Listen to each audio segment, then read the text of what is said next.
जय श्री ओम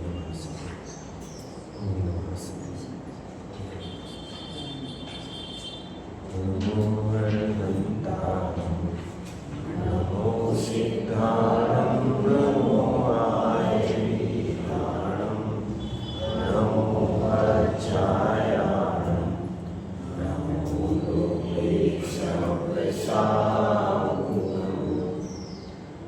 ओंकारबिन्दुसंयुक्तं नित्यं ध्यायन्ति योगिनः कामदं मोक्षदं चैव ओंकाराय नमो नमः अविरलशब्दधनौघ प्रच्छादितसकलभूतलपरिणकं मुनिभिरुपासिततीर्थः सरस्वती हरति नो दुरितान् अज्ञानतिमिरान्धं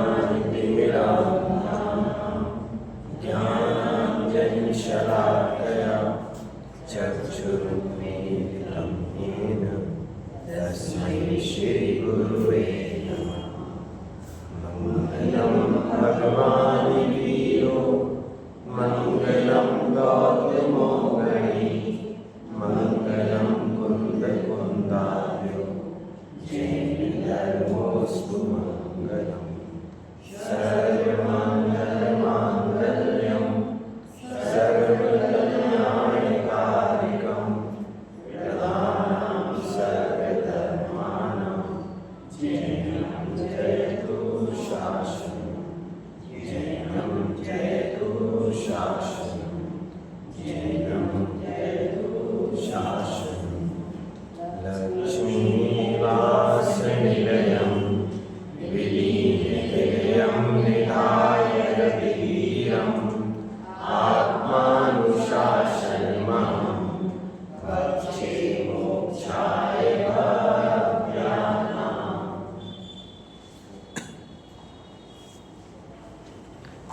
आचार्य गुणभद्र स्वामी के द्वारा लिखा गया आत्मानुशासन नामक ग्रंथ, और हर छंद में कुछ अलग विषय को प्रतिपादित कर रहे हैं।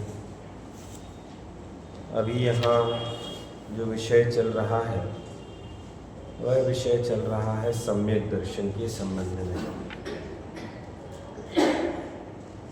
वर्तमान पर्याय में एकमात्र यदि कोई साध्य विषय है तो वह है सम्यक दर्शन। जैसा कि कल पढ़ा था हम सभी ने कि जितना हमारा परिणाम है, ज्ञान है, चारित्र है, तप है, वह सब कैसा है तो लिखा पाषाण के समान है। लेकिन कब है पाषाण के समान? यदि वो सम्यक दर्शन से रहित है तो है पाषाण के समान। बोझा ढूंढे हैं सारी की सारी वृत्तियों का, और यदि यही सारी की सारी क्रियाएं सम्यक दर्शन सहित हैं तो फिर कैसी हैं? तो लिखा मणि के समान है। अर्थात सम्यक दर्शन से सहित हैं तो वे सारी की सारी कार्यकारी हैं। सम्यक दर्शन से रहित हैं तो ये तो नहीं कहूँगा कि बेकार है, कार्यकारी तो हैं, लेकिन किस अर्थ में है? तो थोड़ा सा साल 2 साल पहले जाइएगा और 2-3 साल पहले जब अपन ने शुरुआत की थी तो पूज्यपाद स्वामी का अपन ने समाधि तंत्र पढ़ा हुआ था। उसमें एक बात आई थी श्लोक में, समाधि तंत्र, हाँ, इष्टोपदेश में, उसमें अपन ने पढ़ा हुआ था कि भैया जब तक मंजिल नहीं मिलती है तब तक वृक्ष के पास खड़े रहने में, वृक्ष के नीचे खड़े रहने में फ़ायदा है बजाय धूप में खड़े रहने से। तो ये सारे बिना सम्यक दर्शन के सारी की सारी क्रियाएं उसी पेड़ की छाया के समान है। इसीलिए हम सभी का जो ध्येय है, हम सभी का जो लक्ष्य है वह मोक्ष प्राप्ति है। और मोक्ष प्राप्ति में सबसे पहला यदि कोई सोपान है, सबसे पहला कोई उपाय है तो है सम्यक दर्शन। और उसी सम्यक दर्शन की प्राप्ति के लिए यहाँ गुणभद्र स्वामी प्रेरणा दे रहे हैं कि ये सारी की सारी क्रियाएं हैं, ये क्रियाएं सम्यक दर्शन सहित तो कार्यकारी हैं, फलदायी हैं, अन्यथा की दृष्टि में पाषाण के समान है। किए जाएंगे, मेहनत होगी, लेकिन फल क्या मिलेगा ये पुण्य का उदय ही बताएगा। अब इसके आगे 16 नंबर का पेज है और 16 नंबर का ही श्लोक है, जिसमें ये चर्चा की हुई है कि अब जो सम्यक दर्शन की चर्चा की ना, तो सम्यक दर्शन तो शुरू में तो बड़ी कठिन सी बात लग गई। क्या कठिन बात लगी कि भाई साहब ये सब नहीं करेंगे, ये सम्यक दर्शन नहीं होगा तो सारा का सारा गड़बड़ हो जाए। घबराओ मत, सरल क्रिया बता रहे ना हम आपको, कठिन रास्ता नहीं है, सरल है, बहुत सरल है प्राप्त करना। सम्यक दर्शन प्राप्त करना बहुत सरल काम है, हमें लगता है कठिन है भाई साहब।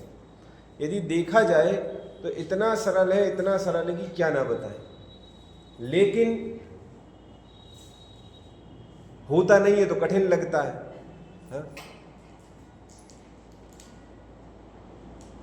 यदि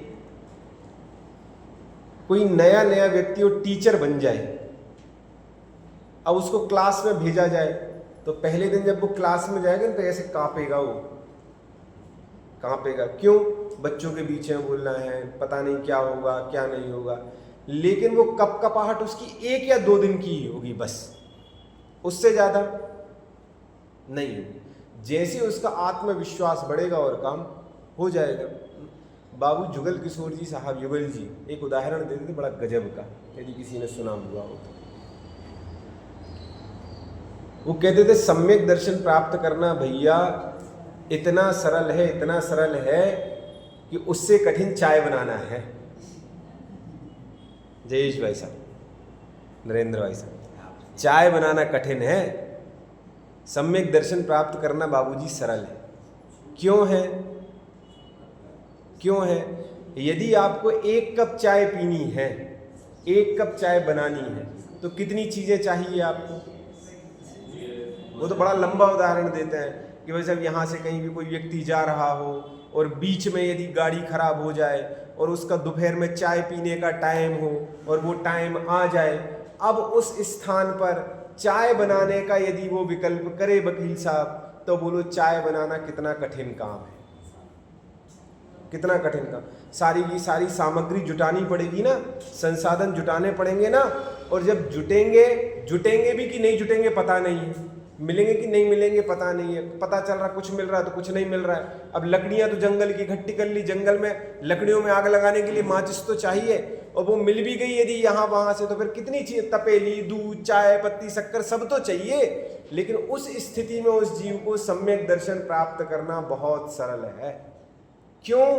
क्योंकि सम्यक दर्शन प्राप्त करने के लिए उसको कुछ नहीं चाहिए, जो चाहिए वो उसके पास है भाई साहब, है उसके पास है। एक उर्दू शायर ने शायरी कही है, वो वास्तव में इस प्रसंग में बिल्कुल फिट बैठती है कि तस्वीरें खुदा की मेरे दिल में है, जब जी चाहे गर्दन झुकाकर। सम्यक दर्शन प्राप्त करने के लिए जो आत्मा है वो कहीं बाहर में है पवन भाई साहब, यही है। बस जब मन करे आंखें बंद करके बैठ जाओ और अपने विकल्पों को शांत करो, सम्यक दर्शन हाजिर है भाई साहब। लेकिन वो विकल्प खत्म कैसे हो?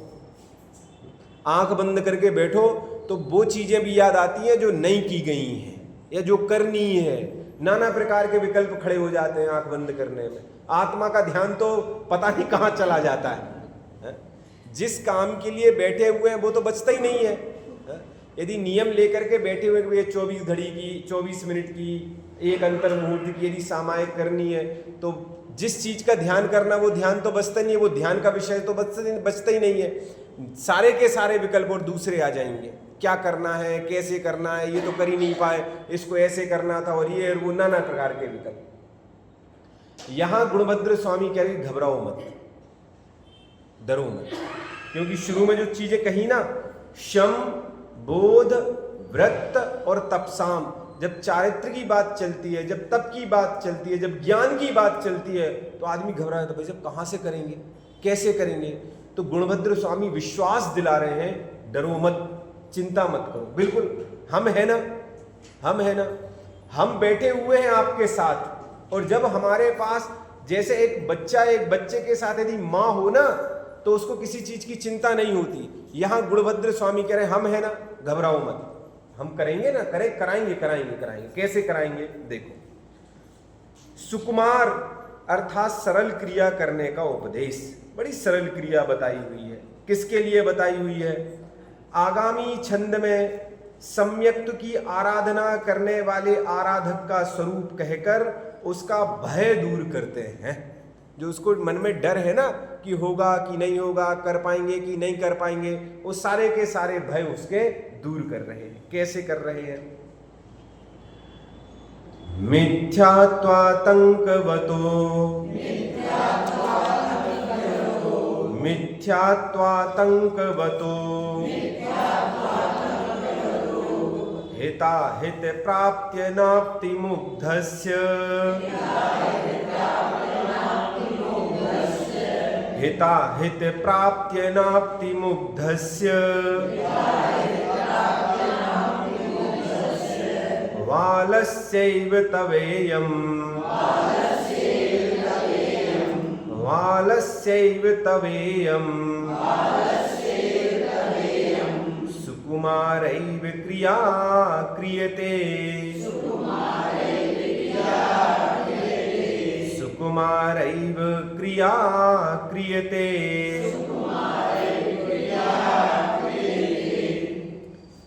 मिथ्यात्व आतंकवतो,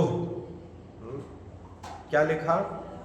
मिथ्यात्व आतंकवतो, अर्थात ये जो जीव है ना, जीव, ये जीव कैसा है?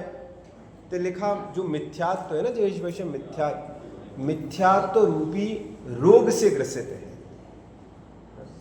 किससे ग्रसित है? मिथ्यात्व रूपी रोग। आतंक मतलब होता है रोग, पढ़ा है ना सबने उसमें, क्षुत पिपासा जरा तंक, आतंक, क्षुत पिपासा जरा और आतंक। आतंक मतलब रोग, जरा मतलब बुढ़ापा, तो आतंक मतलब होता है रोग। कौन से रोग से? हम तो स्वस्थ हैं, हमें तो कोई रोग नहीं है। रोकड़िया जी, डॉक्टर ने भाई साहब वो अपन ने वो क्या मेडिकल सर्टिफिकेट, स्वस्थ होने का सर्टिफिकेट है अपने पास डॉक्टर का, लेकिन भाई साहब हाँ फिटनेस सर्टिफिकेट, लेकिन केवल ज्ञानी जीव कह रहे हैं, अनंत परमात्मा कह रहे हैं कि जीव रोगी है, रोगी है। कौन सा रोग है?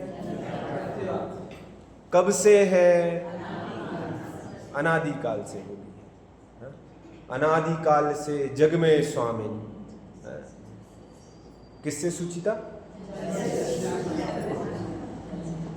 इसी में पवित्रता मान रखी है। ये मिथ्यात्व है, मिथ्या नाना प्रकार से हम किए जा रहे हैं। अनादिकाल से ये जीव मिथ्यात्व नामक रोग से ग्रसित है। मिथ्यात्व आतंकवतो, मिथ्यात्व रूपी रोग से ग्रसित। और जब ये रोग से ग्रसित है तो कैसा है? तो लिखा हिताहित प्राप्ति नाप्ति मुग्धस्य। हित और अहित, ये दो शब्द तो स्पष्ट समझ में आ रहे हैं, हित और अहित। फिर उसके शब्द लिखा प्राप्त और अनाप्ति, मतलब हित में यह हित की प्राप्ति और अहित की अनाप्ति, अर्थात अहित के त्याग में। कैसा है? तो अंतिम शब्द लिखा मुग्धस्य, मूढ़ है, मूढ़ है। हित की प्राप्ति चाहता है हमेशा, अच्छा अच्छा होता रहे, अच्छा अच्छा होता रहे, और अच्छा अच्छा होता रहे तो जो अप्रिय है वो दूर रहे, वो दूर रहे। ये अज्ञानता है, अज्ञानता। हित की प्राप्ति चाहता है, अहित को दूर करना चाहता है, लेकिन वो हो कैसे? हो कैसे? केवल सामान्य रूप से हो जाएगा? केवल सोचने विचारने से हो जाएगा? नहीं भाई साहब, करना पड़ेगा, करना पड़ेगा। क्या करना पड़ेगा? ये जो हमारी मान्यता है, कौन सी मान्यता है? कि हित की प्राप्ति और अहित की अप्राप्ति, ये तो मूर्खता है। और कैसी मूर्खता है? तो लिखा बालस्य इव, बालक के समान। जैसा बालक मूढ़ है ना, कभी कुछ कभी कुछ कभी कुछ, ऐसे ही हम मनुष्य की स्थिति है। बालस्य इव, बालक के समान। तब अयम, तब अर्थात आपकी, तुम्हारी, इयम, यह मतलब सम्यक दर्शन रूपी साधना है ना, जो सम्यक दर्शन रूपी साधना, ये सारी की सारी कैसी है? सुकुमारैव क्रिया क्रियते। सुकुमार, सुकुमार अर्थात कोमल, इव अर्थात के समान, कोमल ही, क्रिया क्रियते, क्रिया की जाती है, क्रिया करते हैं। ये जो सम्यक दर्शन की क्रिया है, ये सम्यक दर्शन की क्रिया बड़ी कोमल है। इसमें किसी भी प्रकार से कोई उठापटक करने की आवश्यकता नहीं है, कोई बोझट होने की आवश्यकता नहीं, कोई बहुत ज्यादा वजन लादने की आवश्यकता नहीं है। सम्यक दर्शन की क्रिया बड़ी सॉफ्ट है, बड़ी सामान्य है भाई साहब, बड़ी सामान्य, बड़ी आराम से हो जाती है। जब आराम से हो जाती है तो हम करें क्या? करें क्या? हम इस बात का विचार करें कि हमारे लिए क्या उपयोगी है और क्या अनुपयोगी है, क्या आवश्यक है और क्या अनावश्यक है, क्या हमारे लिए हितकर है और क्या हमारे लिए अहितकर है। जब इस चीज पर विचार करेंगे तब जाके हम इस क्रिया को आगे बढ़ेंगे, है ना। आपने ये ना राजचंद जी, श्रीमद राजचंद जी ने अमूल्य तत्व विचार में लिखा, मैं कौन हूँ, आया कहाँ से, और मेरा रूप क्या, संबंध दुख मैं कौन है, स्वीकृत करूं परिहार। मैं कौन हूं, कहां से आया हूं, कहां जाना है, यहां संसार में मेरा कौन है। राकेश भाई साहब, जब इन सारे के सारे प्रश्नों का हम जवाब ढूंढते हैं तब हम जाके उत्तर की खोज करते हैं। जब प्रश्नों पर विचार करते हैं तब उत्तर को खोज, मैं हूं कौन, मैं प्रियंक, मैं पुरुष, मैं मनुष्य, कौन। भाई साहब, यदि मैं कहूं कि मैं प्रियंक, तो ये तो प्रियंक तो शरीर का नाम है। यदि मैं कहूं कि पुरुष, तो ये तो पर्याय है। यदि मैं कहूं मनुष्य, तो ये तो वर्तमान पर्याय है, मनुष्य पर्याय। तो भाई साहब, ये सारी की सारी चीजें तो ऐसी हैं कि खत्म होने वाली है, क्षणभंगुर है, आज है कल खत्म हो जाएंगी। तो एक कोई ना कोई चीज तो ऐसी है ना जो हमेशा रहने वाली है, वो कौन है? जब ये प्रश्न दिमाग में खुरेदा जाएगा तब जाके उसका उत्तर मिलेगा कि मैं जीव हूं। कहां से आया हूं, कहां से आया? गुरुकुल से यहां आया हूं, सागर से यहां आया हूं। कहां से आया भाई साहब? मैं कहां से आया? और यहां आए हैं, अब यहां के बाद जाना कहां है?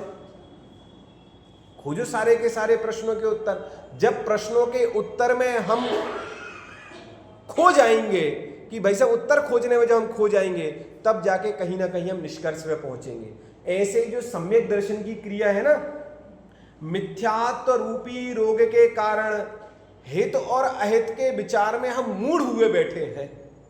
हम हित की चीजों को तो अपने पास रख लेते हैं, अहित की चीजों को अपने दूर कर लेते हैं। और जिन चीजों को हम अपने पास रख करके बैठे हुए हैं वो भी तो हमारी अज्ञानता है।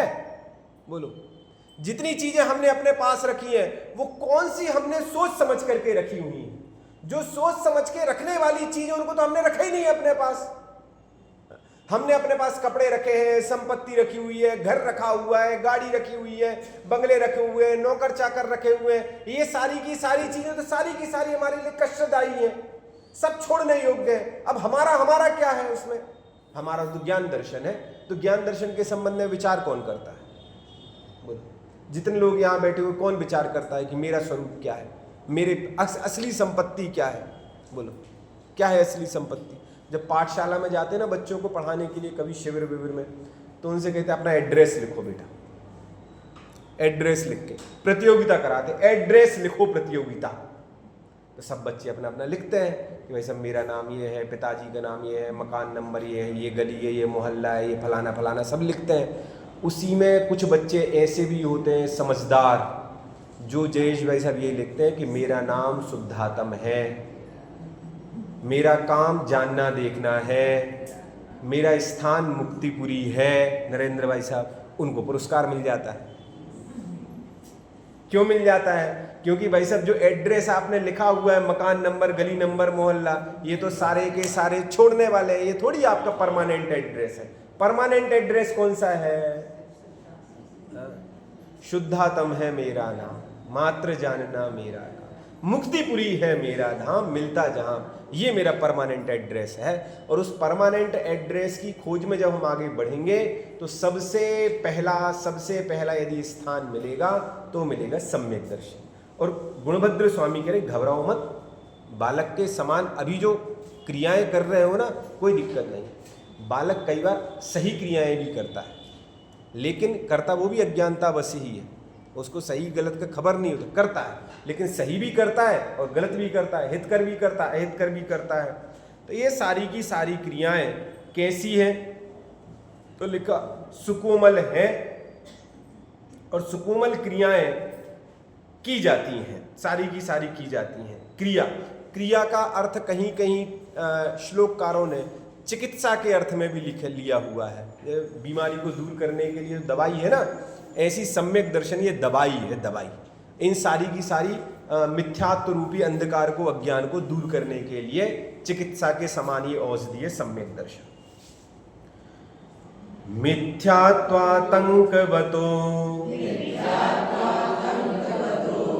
हिताहित प्राप्त्य नाप्ति मुग्धस्य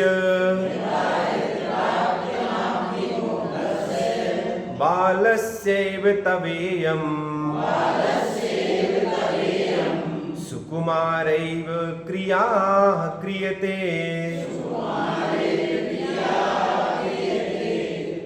मिथ्यात्वरूप आतंक युक्त है, प्राप्ति अप्राप्ति हिताहित मूल।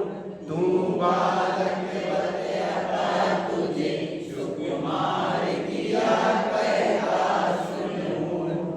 मिथ्यात्व रूप आतंक युक्त है, रोगी है, और ऐसी रोग की दशा में प्राप्ति अप्राप्ति हित अहित मूढ़।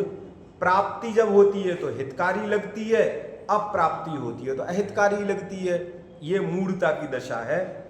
तू बालकवत है, बच्चा है अभी, इसीलिए तुझे देखो आचार्य भगवान को ही मलंग जब खतरा है, अभी खतरा क्या है, अभी तो समझा रहे हैं, तो समझाई कैसी जाती है भाई? जब समझाए, कड़वी दवाई देनी हो ना तो बतेसे में रख के दी जाती है, तो वैसे कोई भी देनी है। तो ऐसे ही आचार्य भगवान करे घबराओ मत, डरो मत, अतः तुझे सुकुमार क्रिया कहता हूं, तुम सुनो उसको।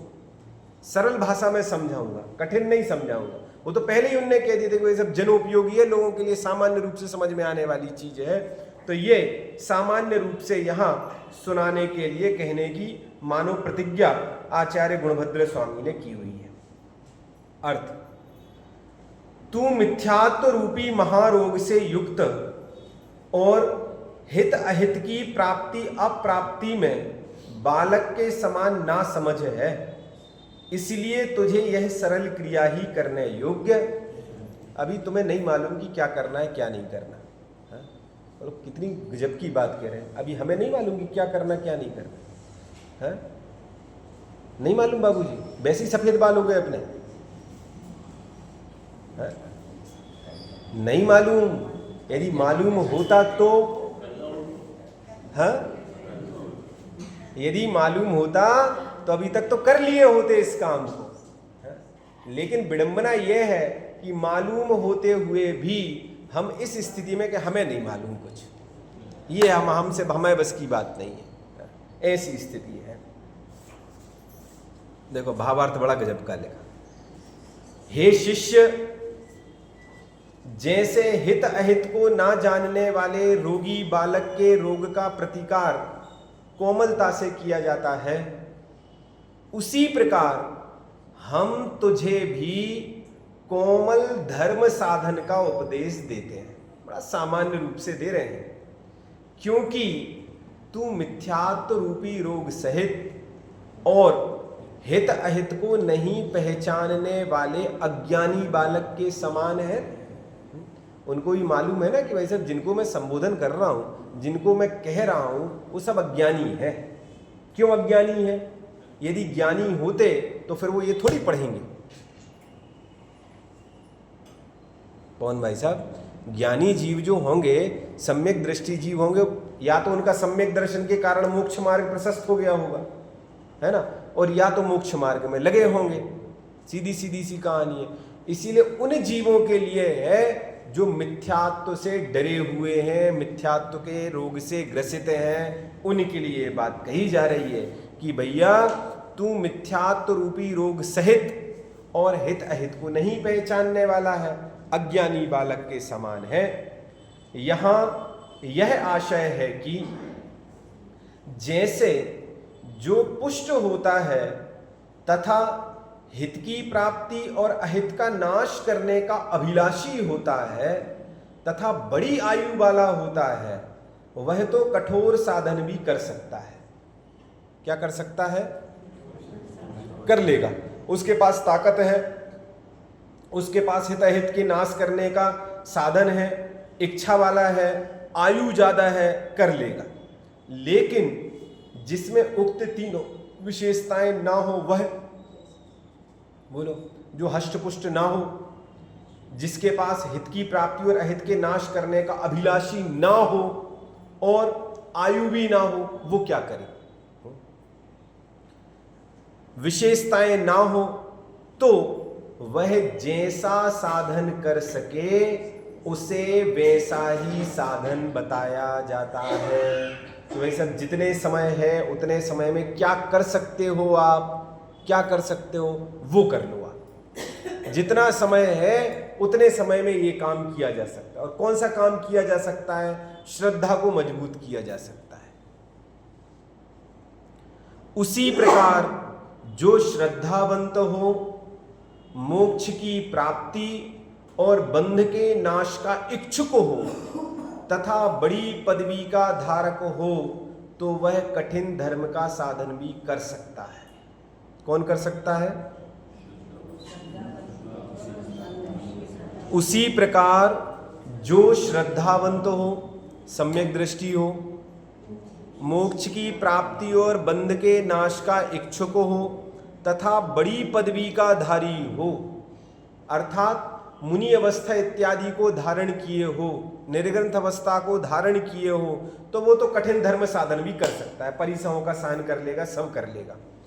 लेकिन तुझमें ये तीनों विशेषताएं नहीं है, न सम्यक दर्शन है, न किसी भी प्रकार से व्रतों का पालन कर रखा है, न ज्ञान ही सम्यक है।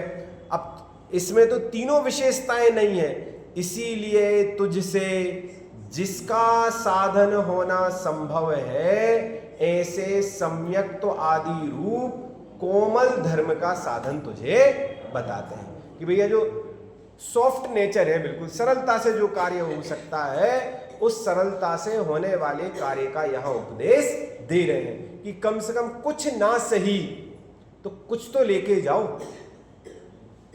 क्या कहा बाबूजी?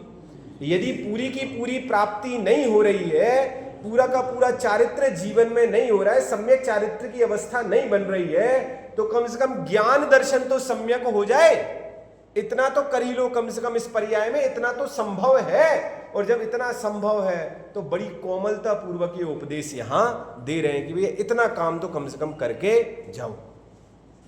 और अब इस कार्यों के करने के क्रम में सबसे पहले मैं पहले व्रतों को ग्रहण करने की प्रेरणा दी। क्या दी? प्रेरणा। क्या करने की? अणुव्रत ग्रहण करने की प्रेरणा दी। महाव्रती तो है नहीं, हो सकते नहीं है, पहले तो अणुव्रत से ही काम शुरू होना है। तो सबसे पहले इस जीव के लिए अणुव्रत ग्रहण करने की प्रेरणा दी कि भैया अणुव्रत ग्रहण करो। अब आचार्य चारित्र साधना के अनुक्रम के वर्णन का विचार करते हुए आराधक के योग्य सुगम अणुव्रत रूप चारित्र की आराधना का वर्णन निम्न छंद के माध्यम से करते हैं।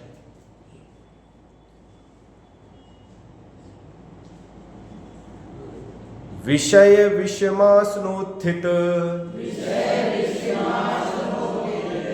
विषय विषमाश्नोत्थित, मोह ज्वर जनित तीव्र तृष्णस्य, मोह ज्वर जनित तीव्र तृष्णस्य, निःशक्ति कस्य भवतः, निःशक्ति कस्य भवतः, प्रायः पेयाद्युपक्रमः श्रेयान्, प्रायः पेयाद्युपक्रमः श्रेयान्। क्या लिखा? विषय विषम अशन उत्थित मोह ज्वर जनित तीव्र तृष्णस्य निःशक्ति कस्य भवतः प्रायः पेय द्युपक्रमः श्रेयान्। निःशक्ति कस्य, निःशक्ति अर्थात जिसमें शक्ति नहीं है, समर्थ नहीं है, सक्षम नहीं है। किस चीज के लिए सक्षम नहीं है? ताकत नहीं है शरीर में, है ना? ताकत नहीं है, समझिए जी। किस चीज की ताकत नहीं है? विषय विषम अशन उत्थित, विषय विषय अर्थात जो पंच इंद्रिय जनित विषय हैं, विषय, उन विषयों को लिखा विषम। कैसे हैं? विषम अर्थात कठिन है भाई साहब, असामान्य है, सामान्य नहीं है वो। उनको छोड़ना सामान्य नहीं है।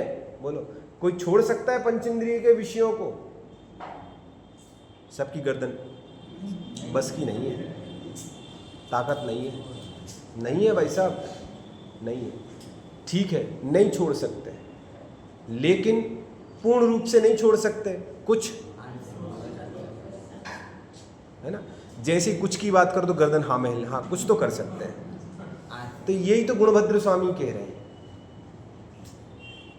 कि भैया उपाय बता रहे हैं ना, अणुव्रत धारण करने की प्रेरणा दे रहे हैं ना, कि भैया ना सही पूरे, कुछ तो कर सकते हो। यदि कुछ करने में भी घबराहट हो जाए तो फिर भाई साहब बड़ा मामला कठिन है, फिर कठिन है मामला। यदि थोड़े से में भी पसीना आ जाए, भाई साहब ये नहीं हो सकता, ये नहीं हो सकता। यदि रात्रि भोजन का त्याग नहीं हो सकता, केवल उपाय है उपाय, रात्रि के भोजन का त्याग नहीं हो सकता, तो कम से कम इतना तो हो सकते कि भैया 8 बजे तक 9 बजे तक कर लो, 12 बजे तो ना खाओ, कम से कम कुछ तो करो। हा? यदि 8 बजे तक आपका काम हो तो भैया 6 बजे तक कर लो, कम से कम दिन के। देखो, रात्रि भोजन त्याग का मतलब नरेंद्र भाई साहब, हाँ, सूर्य अस्त होने के अंतर मुहूर्त पहले, मतलब 45 मिनट पहले पहले आपको भोजन करना है। सूर्य की अंतिम किरण का इंतजार नहीं करना कि अभी तो उजेला है तो अभी तो फैक्ट्री चालू है, चलने दो, नहीं भाई साहब। सूर्य अस्त होने का जो समय है वकील साहब, उसके 45 मिनट पहले आपको भोजन करना है। चलो ठीक है भाई साहब, इतना नहीं हो सकता, शिथिलाचार है, किसी न किसी प्रकार की परेशानी, तो कम से कम इतना तो विचार कर लो कि भैया अंधेरा होने के पहले पहले हो जाए। इतना तो हो सकता है भाई साहब। 7 बजे के पहले ऑफिस से आ नहीं पाते हैं, ट्रैफिक में फंस जाते हैं, तो कम से कम कहीं ना कहीं तो बाउंडेशन करो। 8 कर लो भैया, यदि 9 कर लो, लेकिन ऐसा तो मत करो कि 24 घंटे मुंह का द्वार खुला हुआ है, कभी भी जाने दो भाई साहब, कोई दिक्कत नहीं। कम से कम कहीं ना कहीं तो अपने आप को बांधो। यदि इतने में भी पसीना आता है, इतने में भी घबराहट होती है, तो फिर भाई साहब मोक्ष मार्ग दूर है, दूर है। ये जो पंचेंद्रिय के विषय है वो कैसे है? विषम, असामान्य है, कठिन है, कठिन है। विषय विषम। और भाई साहब देखो इसमें किसको लिया उनने? पंचेंद्रिय के विषय तो चलो ठीक है, पंचेंद्रिय के विषय तो ठीक है, इसमें लिया उन्होंने अशन। अशन मतलब भोजन, क्योंकि रसना इंद्रिय है ना, रसना इंद्रिय बड़ी खराब है, यही कंट्रोल में नहीं है बस, बाकी तो सब चल जाता है। भाई जब 10-15 मिनट को यदि पंखा बंद हो जाए, आधा 1 घंटा भी लाइट चली जाए तो कोई दिक्कत नहीं है ना। आज से यदि 15, 20, 25, 30 साल पहले का समय याद करो, जिस समय जनरेटर इत्यादि ये इन्वर्टर नहीं हुआ करते, तब लाइट नहीं थी, घंटों घंटों बैठे हैं, कोई दिक्कत नहीं है भाई, सब ठंडी गर्मी सब सहन कर लेते थे। लेकिन उसी गर्मी के समय में यदि प्यास लगाए तो वो सहन नहीं होती, पानी तो चाहिए भाई सब तुरंत, है ना। यदि थोड़ी बहुत सुगंध तो ठीक है, दुर्गंध आ भी जाए तो सहन कर लेते हैं, कोई दिक्कत नहीं है। लेकिन रसना इंद्रिय कंट्रोल में, तो उन्होंने रसना इंद्रिय के विषय को उठाया असन। असन विषय विषम असन उत्थित, उत्थित अर्थात उत्पन्न हुए हैं। विषय रूपी जो असामान्य भोजन इत्यादि के विषय हैं वो उत्पन्न हुए हैं, और उस विषयों के उत्पन्न होने से क्या हुआ? मोह ज्वर जनित तीव्र तृष्णस्य। मोह ज्वर जनित, मोह रूपी जो ज्वर है उसके जनित अर्थात निमित्त तीव्र तृष्णस्य, तीव्र तृष्णा हुई है। मोह रूपी ज्वर के कारण वो भोजन की तीव्र तृष्णा में, अब नहीं, भूख सही नहीं जा रही, प्यास सही नहीं जा रही है, और भूख प्यास जब सही नहीं जाती है तो फिर तो जो मिल जाए, जैसा मिल जाए, बस मिल जाए भाई साहब, मिल जाए, वहां ये जीव फेल हो जाता है। वहां इससे यदि कहा जाए ना कि वैसा अब कंट्रोल करो, नहीं होता, नहीं होता। पुरुषार्थ सिद्धि उपाय में पढ़ा था अपन ने, या किसमें पढ़ा हुआ था? पुरुषार्थ सिद्धि में ही पढ़ा था, समाधि के प्रकरण में, कि जब कोई जीव, कोई छपक समाधि धारण करता है, और समाधि धारण करने, उसी में पुरुषार्थ भी पढ़ा था ना, कोई छपक समाधि धारण करते हैं, और जब समाधि धारण करते हैं उस समय धीरे धीरे छूटता जाता है, सब छूटता जाता है, आहार छूटा, पानी छूटा, सब छूटता जाता है धीरे धीरे। ऐसी स्थिति में अब उनको प्यास लगी, आहार की वेदना सताई, भोजन चाहिए, भोजन चाहिए, पानी चाहिए, पानी चाहिए। तो सारे के सारे जो बैया वृत्ति करने वाले मुनिराज होते हैं उनको समझाते हैं। क्या समझाते हैं? कि भैया 3 लोक का अनाज खाया है, 3 लोक का पानी पिया है, समुद्रों का पानी पिया हुआ है, समुद्र भर भर के पानी पिया है, लेकिन प्यास बुझी है क्या? बुझी है क्या? नहीं बुझी। जब इतना भोजन करने से, इतना पानी पीने से प्यास, भोजन नहीं बुझी, भोजन की क्षुधा शांत नहीं हुई, प्यास शांत नहीं हुई, तो 1 गिलास पानी पीने से क्या हो जाएगा? बोलो। फिर भी नहीं, जब विकल्प खत्म होते हैं तो 1 गिलास पानी रख दिया जाता है सामने, और फिर उसको संबोधन करते हैं कि देखो पूरी की पूरी जीवन की साधना है, पूरी जीवन की साधना पवन भाई साहब, जयेश भाई साहब, और ये 1 गिलास पानी है, 1 गिलास पानी पीने से पूरे जीवन भर की साधना खत्म हो जाएगी। अब बोलो क्या करना है? ऐसे समझाते हैं जीवों के लिए कि भाई साहब ये जो पंचेंद्रिय के विषय है ना, पंचेंद्रिय के विषय सारे के सारे, एक भी विषय इस जीव को सुखी करने वाला नहीं है कि रंच मात्र भी सुखी कर दे। इसकी तो भाई साहब क्या लिखा? मोह ज्वर जनित तीव्र तृष्णस्य, कि ये मोह रूपी ज्वर के निमित्त तीव्र तृष्णा को बढ़ाने वाले हैं। किसके लिए बढ़ाने वाले हैं? तो दूसरी पंक्ति का पहला शब्द लिखा निःशक्ति, जिसकी शक्ति नहीं है, सामर्थ्य नहीं है, सामर्थ्य नहीं। ऐसे जीवों के लिए भवतः, भवतः अर्थात आप लाइट दीजिएगा भैया थोड़ी सी, भवतः आप, कैसे? प्रायः अर्थात प्रायः करके, पेयाद्युपक्रमः श्रेयान। धन्यवाद। पेयाद्युपक्रमः, पेय पेय अर्थात जो जल इत्यादि है ना, जो भोजन इत्यादि का जब विकल्प खत्म नहीं हो तो फिर क्या किया जाए कि भैया पानी पी लो, पानी से अपने क्षुधा को शांत कर लो। तो पेयाद्युपक्रमः श्रेयान की पेय आदि ही कल्याणकारी हैं इस जीव के लिए। कि भाई साहब जब भोजन से काम, भोजन तो पंचेंद्रिय के जो विषय है, शक्ति है नहीं, तो शक्ति के कारण, शक्ति न होने के कारण जब पंचेंद्रिय के विषय भोजन इत्यादि के कारण मोह रूपी ज्वर के निमित्त से जो तृष्णा सहित है उसको प्रायः पानी इत्यादि के माध्यम से शांत किया जाता है। तो पानी कैसा है तो लिखा श्रेयान अर्थात श्रेयस्कर, पानी श्रेयस्कर है ऐसी अवस्था में। गाथा पढ़ पाएंगे? हाँ, सबके पास मोबाइल है, देखो लाइट भी आ गई। विषय विषमाशनोत्थित मोह ज्वर जनित तीव्र तृष्णस्य निह शक्ति कस्य भवतः प्रायः पेयाद्युपक्रमः श्रेयान्।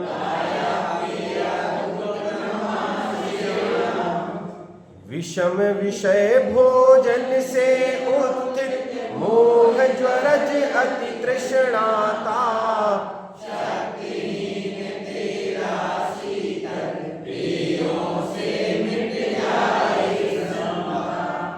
शक्तिहीन है और उस शक्तिहीन स्थिति में विषम विषय भोजन से उत्थित जो विषय रूपी भोजन है उससे उत्पन्न हुई है। क्या उत्पन्न हुआ है? मोह रूपी ज्वर, और जिसकी अति तृष्णा है, छूट नहीं सकता, रहित नहीं हो सकते उससे। ऐसी स्थिति में जो शक्तिहीन जीव है उसके लिए तेरा शीतल पेयों से मिट जाए संताप, ना सही भोजन इत्यादि अल्प पानी इत्यादि से वो सारे के सारे संताप मिट सकते हैं। अब ये तो उदाहरण सा हुआ, इसमें सिद्धांत क्या है, समझाना क्या चाहते हैं? इसका कहने का मतलब भैया आचार्य भगवान का ये है कि यदि बहुत बड़ी क्रिया नहीं कर पा रहे हो ना, सब कुछ नहीं, तो कम से कम पानी से काम चला। कहने का मतलब ये है कि भाई साहब बड़ी बड़ी क्रियाएं नहीं हो रही हैं, महाव्रतों को अंगीकार नहीं कर पा रहे हैं, तो कम से कम अणुव्रतों को तो अंगीकार करो ना। सही भोजन की तृष्णा यदि खत्म नहीं हो रही तो कम से कम पानी से ही काम चला लो, भोजन नहीं मिल रहा है तो पानी से काम चला लो, लेकिन कम से कम कुछ ना कुछ तो करो, कुछ ना कुछ तो करो, अन्यथा की दृष्टि में हाथ में कुछ नहीं लगेगा। ये जो मनुष्य पर्याय है सारी की सारी खत्म हो जाएगी। अर्थ, तू विषय रूपी विषम भोजन से उत्पन्न मोह रूपी ज्वर से पैदा होने वाली तीव्र तृष्णा के कारण शक्तिहीन हो गया है, शक्तिहीन हो गया है, डरता है भाई सब, डरता है यदि ये छूट गए तो क्या करेंगे, यदि नहीं मिला तो क्या होगा। हम वास्तव में निहत्ते हो गए भोजन की थाली के सामने। क्या कहा? हम भोजन की थाली के सामने कमजोर हो गए हैं, रसना इंद्रिय कंट्रोल नहीं होती है, कंट्रोल नहीं होती। कहीं यदि घर में तो सारे के सारे नियम पल जाते हैं, लेकिन जैसे कहीं बाहर पहुंच जाए तो बोलो, सुनाए कहानी सब जगह की,